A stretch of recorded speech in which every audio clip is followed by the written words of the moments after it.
আমার ক্লাসে সবাইকে স্বাগত। আজ আমরা ক্লাস 5-এর আমার গণিতের 155 পৃষ্ঠার অঙ্কগুলো করব। এই 155 পৃষ্ঠায় আমরা দশমিক ভগ্নাংশের ছোট বড় শিখব। কোন ভগ্নাংশটি ছোট, কোন ভগ্নাংশটি বড় কি করে আমরা বুঝবো, চলো দেখে নিই। প্রথমে দেখো 0.006 ও 0.06 এর মধ্যে কোনটি ছোট কোনটি বড়। 0.006 সমান কত? 1000 ভাগের 6 ভাগ। আর 0.06 অর্থাৎ 100 ভাগের 6 ভাগ। তো একে যদি আমরা সমান করি, অর্থাৎ দুটিরই যদি হর সমান করি, তাহলে দেখো লবকে 10 দিয়ে গুণ করলে 60 হবে, আর হরকে 10 দিয়ে গুণ করলে 1000 হচ্ছে। তাহলে আমরা কি পাচ্ছি? 1000 ভাগের 60 ভাগ। এখানে দেখো 1000 ভাগের 6 ভাগ আর 1000 ভাগের 60 ভাগ দেখেই আমরা বুঝতে পারছি কোনটি বড়। তাই দেখো এখানে দেখানো হয়েছে এই 1000 ভাগের 60 ভাগ অর্থাৎ দশমিক ভগ্নাংশে কোনটি? 0.06। 0.06 0.006 এর থেকে বড়। তারপর দেখো 0.007 ও 0.7 এর মধ্যে কোনটি ছোট কোনটি বড়। আগে যেটি আমরা শিখলাম কিভাবে বের করব কোনটি ছোট কোনটি বড়, সেই রকমভাবে আমরা কিন্তু বের করে দেখব কোনটি ছোট কোনটি বড়। 0.007 তার মানে হলো 1000 ভাগের 7 ভাগ, আর 0.7 এর অর্থ হলো 10 ভাগের 7 ভাগ। তাহলে দেখো বুঝতে গেলে আমাদের কি করতে হবে? এই 10কে 1000-এ নিয়ে যেতে হবে, অর্থাৎ হর সমান করতে হবে। হর সমান করতে গেলে কি করতে হবে? এই 10কে আমরা 100 দিয়ে গুণ করব, তাহলে 1000 পাবো। হরকে 100 দিয়ে গুণ করলে লবকেও আমাদের 100 দিয়ে গুণ করতে হবে, তাহলে কত হবে? দেখো 700 আর এখানে 1000, তাহলে 1000 ভাগের 700 ভাগ। এবার তোমরা বলো 1000 ভাগের 7 ভাগ বড় না 1000 ভাগের 700 ভাগ বড়? নিশ্চয়ই 1000 ভাগের 700 ভাগ বড়। তাহলে আমরা কি লিখব?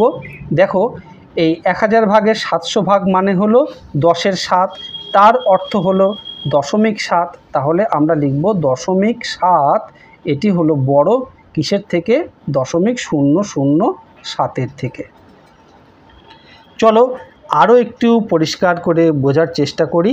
তারপরে 2 দাগে আছে দেখো 0.003, 0.03 ও 0.3।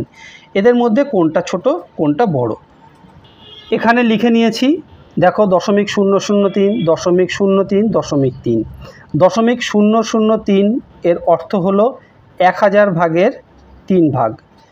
0.03 এর অর্থ হলো 100 ভাগের 3 ভাগ, আর 0.3 অর্থ হলো 10 ভাগের 3 ভাগ। কোনটি ছোট কোনটি বড় সেটি বের করতে গেলে আমাদের হরগুলিকে সব সমান করতে হবে। এখানে দেখো সবচেয়ে বড় হর হলো 1000। তো একে যদি আমরা 1000 করতে চাই, আমরা 10 দিয়ে গুণ করব। হরকে 10 দিয়ে গুণ করলে লবকেও আমাদের 10 দিয়ে গুণ করতে হবে, তাহলে কত পাবো? দেখো 1000 ভাগের 30 ভাগ। আর একে যদি 1000 করতে হয়, 10কে আমরা 100 দিয়ে গুণ করব। একেও তাহলে 100 দিয়ে গুণ করতে হবে, তাহলে কত হবে?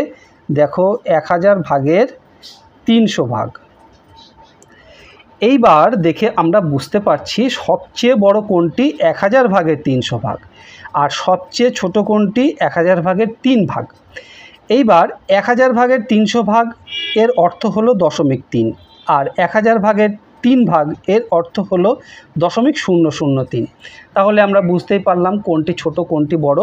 আমরা দেখো পরপর এইভাবে লিখব। অতএব 0.3 গ্রেটার দেন 0.03 গ্রেটার দেন 0.003।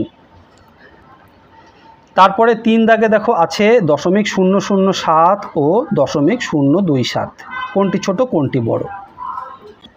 0.007 এর অর্থ হলো 1000 ভাগের 7 ভাগ, আর 0.027 এর অর্থ হলো 1000 ভাগের 27 ভাগ।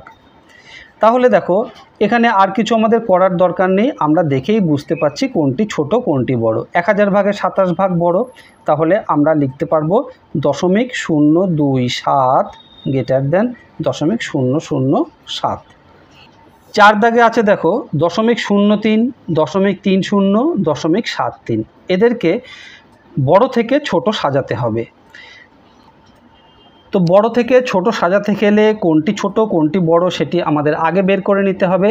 চলো দেখে নিই কোনটি ছোট কোনটি বড়। 0.03 সমান 100 ভাগের 3 ভাগ। 0.30 সমান 100 ভাগের 30 ভাগ। আর 0.73 সমান 100 ভাগের 73 ভাগ।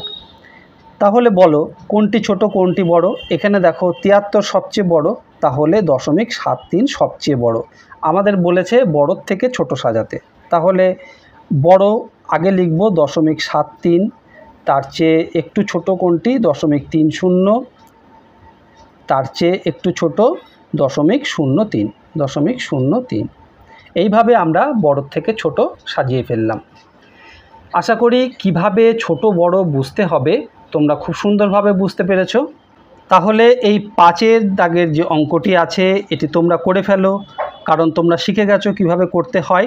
এটি আর করে দিচ্ছি না, তোমরা নিজেরাই করে ফেলো। ভিডিওটি ভালো লাগলে অবশ্যই একটি লাইক করো আর তোমার বন্ধুদের মধ্যে শেয়ার করে দিও, তাহলে তোমার বন্ধুরাও শিখতে পারবে। আর এই রকম ভিডিও আবারও পেতে চাইলে চ্যানেলটি সাবস্ক্রাইব করে রেখো। খুব ভালো থেকো, দেখা হবে আবার পরের ভিডিওতে। ধন্যবাদ।